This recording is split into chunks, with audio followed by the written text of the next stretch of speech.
against Mitt Romney. There's a new poll that shows it's a dead heat right now, with Mitt Romney coming in at 47%, the president at 46%. Joining me now is Congressman Chris Van Hollen, Democrat from Maryland. Good to see you. Good morning. Good to be with you, Chris. Besides that matchup we just showed, which is as close as it gets, 30% of people say that they are worse off financially since the president took office. 54% say they're the same. Just 15% say they're better off. So if that's the question people vote on, is the president in trouble?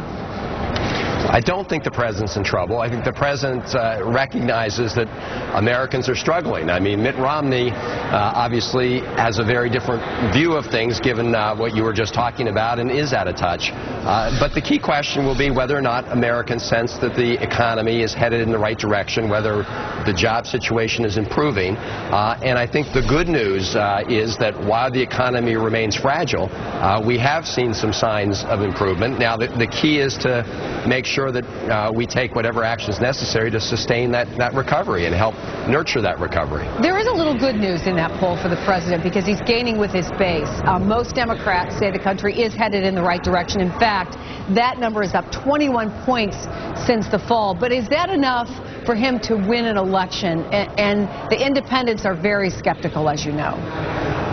Well, again, Chris, I think the question is how will the economy behave between right now and November. And the good news is things do seem to be improving, and the president's been very clear that we need to extend the payroll tax cut to make sure that 160 million Americans have a little bit more income in their pockets so they can go out and buy goods and services, and that means that more small businesses will be able to sell those goods and services and then hopefully hire more people.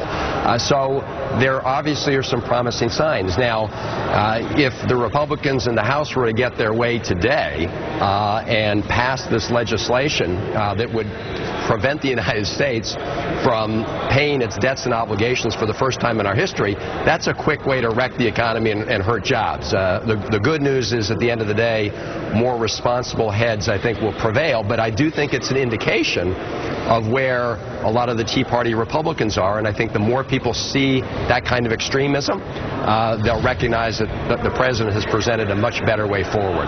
Well, the House Republicans today, and I'm hearing it's between 4 and 5, you know better than I do, are going to take that vote against the debt ceiling. But it's a political vote. It's not going to matter. Going into 2012, is it going to be the same often fruitless battles that we saw last year? Because something else we see in this poll and in other polls is just how much the American people are sick of it.